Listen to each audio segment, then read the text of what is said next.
Ladies and gentlemen, welcome back to another episode of the Brown Ballers podcast. I'm your host, Nav. I'm Gotham. And on today's episode, we're talking about the TBT, the basketball tournament, the $1 million most amazing platform that we could have had. G, can you explain to the people who don't know what is the TBT? I mean, flat out, the TBT is basically one of the world's highest stakes basketball tournaments. It was created in 2014, got 15 million viewers annually on ESPN, and it's basically been around for several years to provide ballers with the opportunity to win $1 million, which is obviously a big cash payout. What makes it fun is it's single elimination, so it's like March Madness, right? And you've got the Elam ending, which is one of the more interesting like rule modifications or adaptations for basketball right now. Yeah, just context for the Eli ending, because it's actually my favorite part about the TBT. I hope more leagues and things can get involved with this type of ending, because obviously, it's either going to be heartbreak or it's going to be glory, and we experienced the latter. But Elam ending basically means, for the basketball fans out there, when you get to the fourth quarter, let's say the score is 80-80. When there's 4 minutes left in the fourth quarter, they're going to add 8 points to the winning team score. So now this target score is 88. First team to hit 88 with no actual clock anymore wins the game. So basically allows for a buzzer beater to happen, which, makes the game exciting. So that's my actually favorite part about the TBT, outside, of course, the $1 million prize, which is pretty cool. Yeah. And I think, obviously, so I told you this so many times, you were the reason we got into the TBT and we're able to have this conversation and do all these cool things. Like, how did that come about? Give us some of the backstory of how we got into the TBT.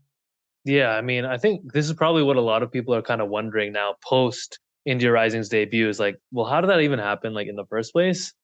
It dates back like several months, probably like early 2022, reaching out to the co-founder of the TBT, Dan Friel, and basically saying, look, the TBT is all about storytelling, and we'd like to think we have a really powerful one, which is to show not only the basketball world, but just the sports world that like brown ballers exist and can compete at a very high level. Like, we're 1/5 of the world's population. We're the world's largest diaspora.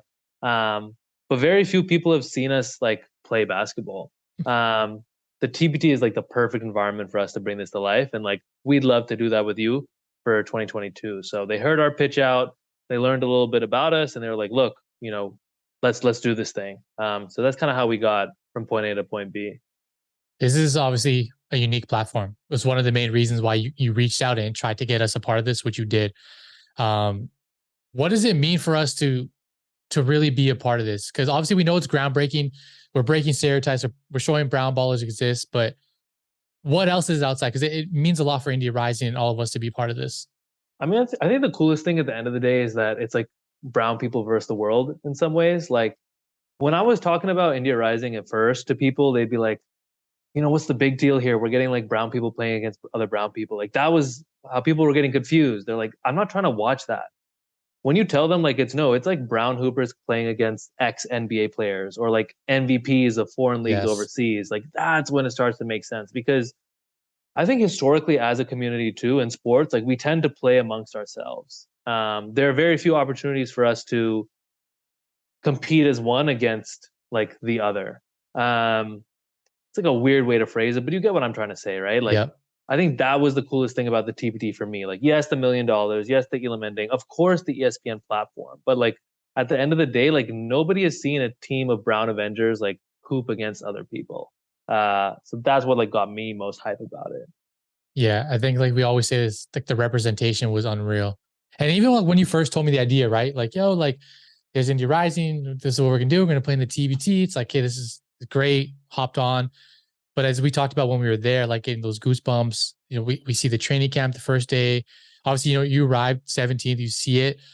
Cool, guys are wearing the jerseys. We're communicating. We got coach here. And that was all fine. But to me, and there's a video of me and you doing this. I think you recorded it when me and coach were walking out.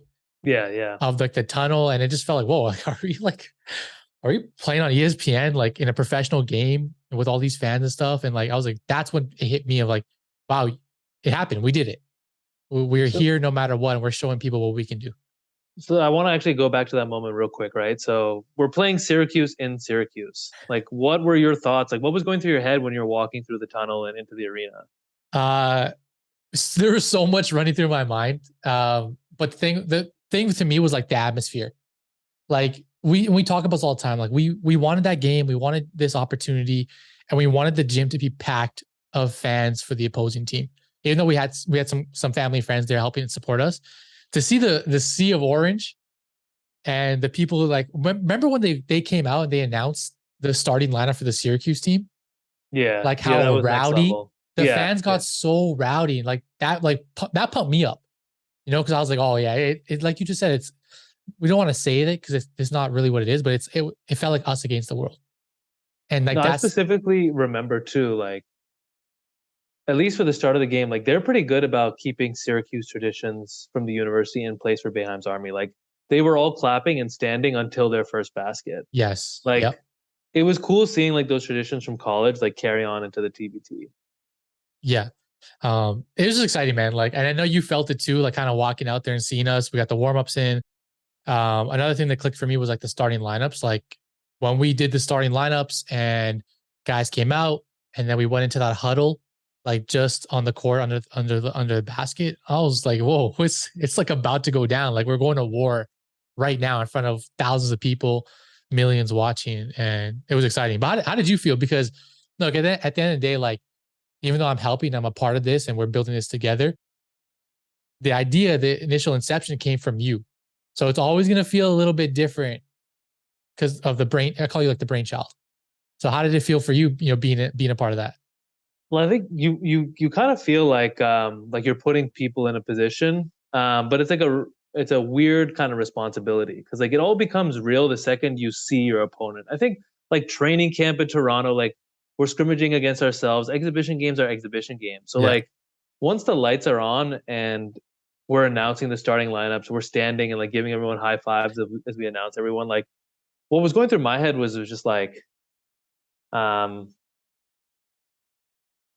the biggest thing is you want everyone to feel good about their performance.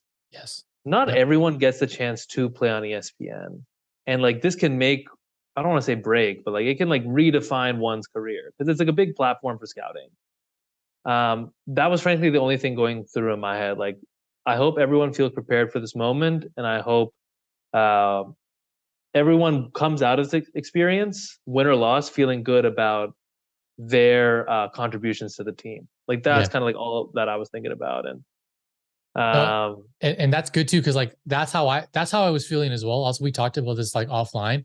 Is look, we did good this year. We're gonna come back next year. Like, there's so many things we're gonna improve on and fix. But like what you just said right there, like I really want our guys to at the end of that game feel like, okay, I think my life just changed because I got a double double. I dropped 15.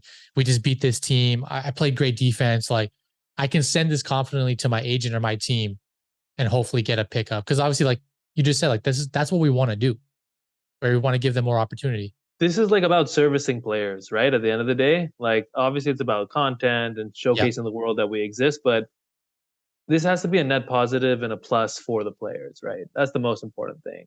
Yep. Um, the clout that comes with it, the videos, the photos, like we all have fun with that, but get new playing opportunities, right? Like that's the big thing. Yep. Put our guys in better opportunities, bigger stages to play. Um, the game was dope, but something that stood out to me, and obviously, like this is where I get excited when it's clothing and content. You already know like what I start smiling about. But you see these things right here on the wall. Yeah, yeah. These things look, they look pretty good, man. Talk about the jerseys a little bit. Well, I mean, I wanted to ask you first, actually. Like, what was your favorite either audience or TBT reaction to our kits? I think it was there was a bunch of people, like, first of all, loved it, but Yeah, Hakeem from the team TBT, team liaison. team liaison, player relations, really really cool guy. Shout out to Hakeem. But he was just like, yo, like Yeah, he's like, yo, y'all shit is fire. And he's like, this, correct me if I'm wrong, but I think he said like we have like the best looking jerseys he's ever yeah. seen. That's the quote. Yeah, So I mean, look, the thing is like, how do we top it now? Which we can't. But seeing the other brandings of the teams and the jerseys and just all the other things they're doing, it's great. But this like represented us. It represented the country, it represented the players, and it popped on the floor. It popped on the floor. I mean, can In the Lab be selling these to everybody? Woo. What's the deal? Can we go out and get these? We can go out and get these. We're gonna have this conversation. We're gonna figure it out because you know why? Um, the thing I regret the most, not I don't regret, I wish we could have somehow changed uniforms at halftime just so we could have showed people the white one. Because if you're seeing this, you would have never seen the white See, version. this is where this like entrepreneur side or the branding and marketing takes over the basketball side. Yeah. You're just like, why don't we just change jerseys Just at change half? it up. You know, And maybe that would have given us some good luck. Maybe there was some bad voodoo on the black ones. maybe you Who never knows? know, huh? But yeah, man, like I love how they came out. I love the colors, the branding. We had even just yeah, we'll talk about the logo and other stuff later too. But like, I love how everything looked. Our team looked complete. Like you can't say that we went out there and we just looked like a bunch of randoms. No, for sure. There was structure, there was players. We looked the part, and we competed, man, which is what it was all about at the end of the day. Quick shout out on the logo though to Frontier Design Agency based in Canada. They're the ones who held it down on this logo. Like Yeah, they have put in shout out to Jess, Maddie, the entire team at Frontier, basically going through multiple iterations of several different logos with us. And I mean, you guys can see it on the logo. Like it's no secret. The Indias, the Himalayas, yep, coming up in front of a sun, symbolizing India rising. When when we saw that logo compared to all the other iterations, it was such an easy like, yeah, that's an absolute dub. yep. So shout out to them for like kind of painting this vision. Now before we move on, there's a lot of bright spots, a lot of really good moments throughout the whole week, but obviously the TBT, right? What was your favorite moment, man? Like if you can just pick, I know probably a few in your mind, but one singular moment for you. Yeah, there's a lot to pick from. I think early on in the first quarter, something that really stood out to me was so Jazz Baines like hit like a big three, like and he looks at the bench and he like yeah does the reaction right like the 3 point like come on two NBA 2K emote, and I was just like it was so empowering because like I've never seen a Brown basketball player do that like in that setting, right? Yep. Like yeah, you see JJ Redick do it, like Giannis has a shot, like everybody's doing it, but to see Jazz do it was just like really cool and kind of like came full circle like why we're doing this, right? Like you Yep. should be able as a basketball fan to see yourself doing things that you want to see. Yep. Um, I love that. And I could be wrong, but I remember when he did that, I'm pretty sure you got up out of your chair and swore. I was You I were was hyped. fired up because like, I just didn't expect that. Like nobody's doing that in Yeah. exhibition games, Yeah. so like that fired me up. And like he looked directly at our bench. Like I was just Yeah. yeah, He it was was telling dope. us like, yo, we're here, Yeah, boys. yeah, Shout out Jazz, man. He showed out. yeah. Um, I got two. I'm gonna throw two at you, Okay, two moments, even though it's only one. But first one is the end of the game.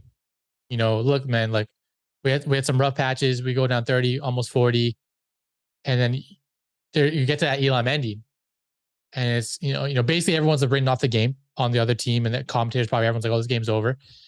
And then what do we do in true fashion to like who we are as individuals is we keep fighting, right? We show resiliency.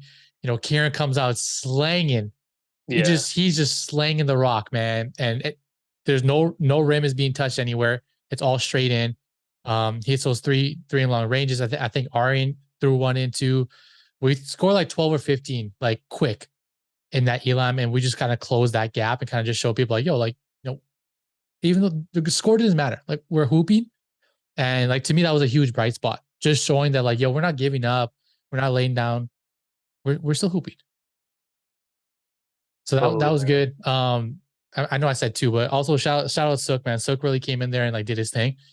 The young boy. So really Yeah. happy to see him put in some work down low. But I think for me, the other cool story was just Robbie.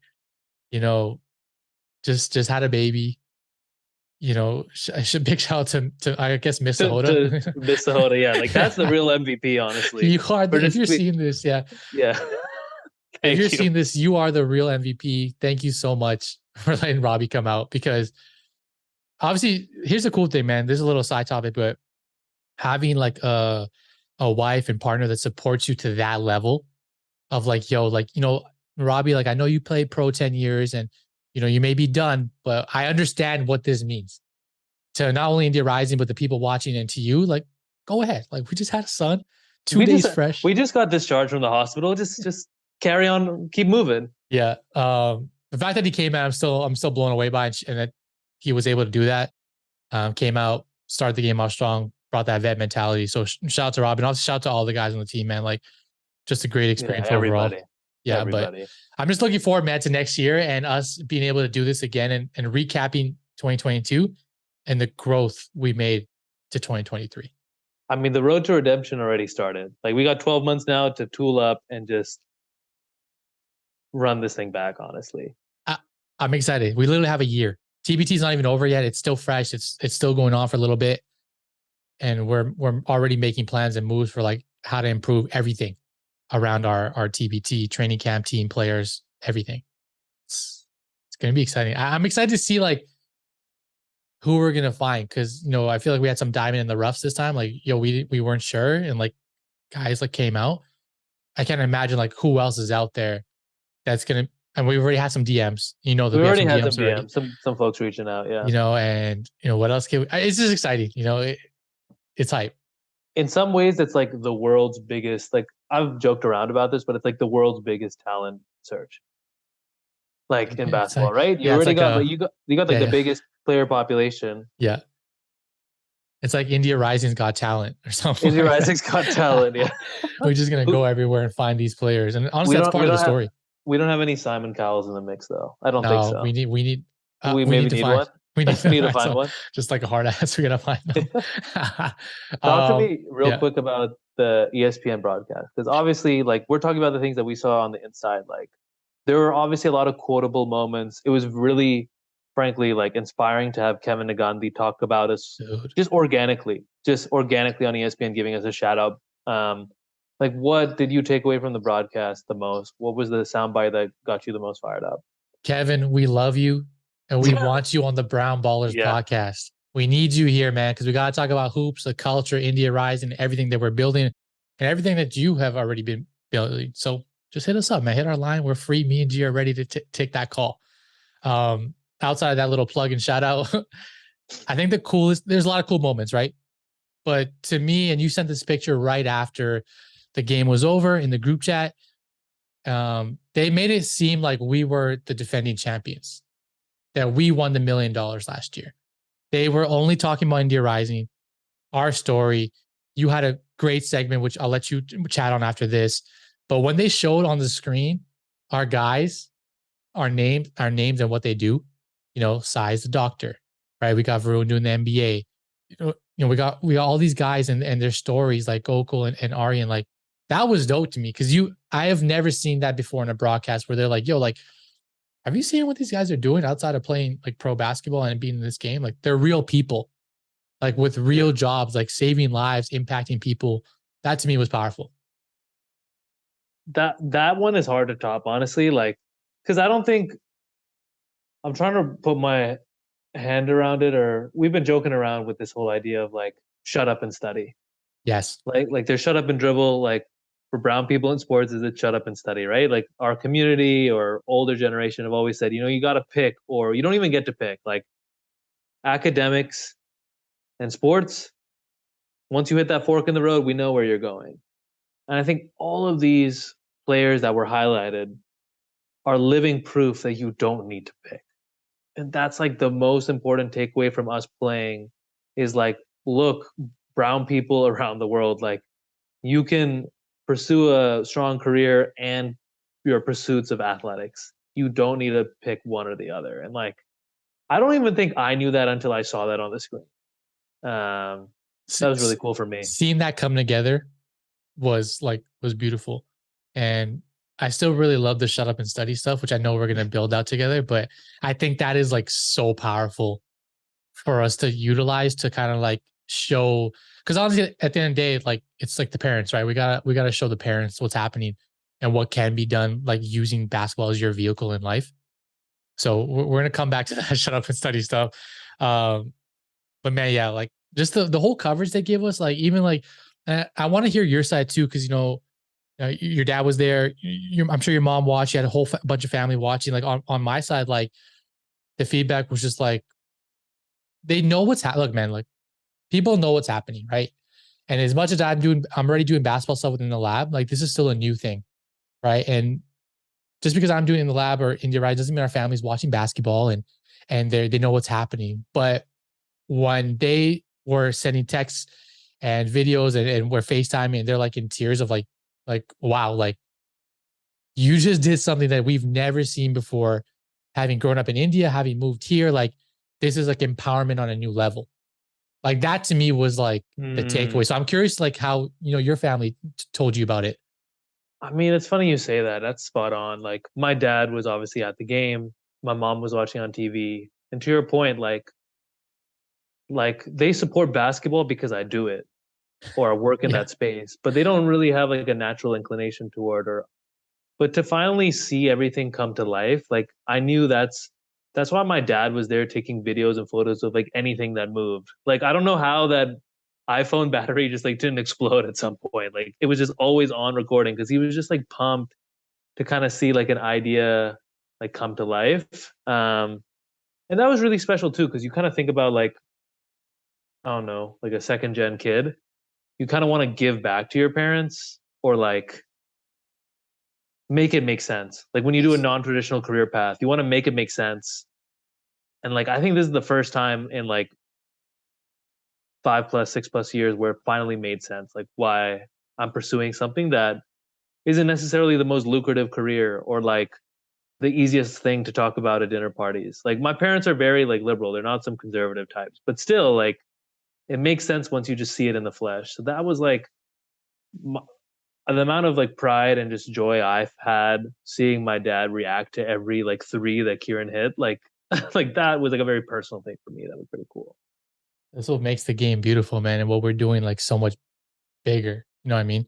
It's just like Mm. it's just exciting. I know we're gonna throughout all these different podcasts, we're gonna keep touching on these things, and I'm excited to keep building that out together with you. But let's talk about one more thing.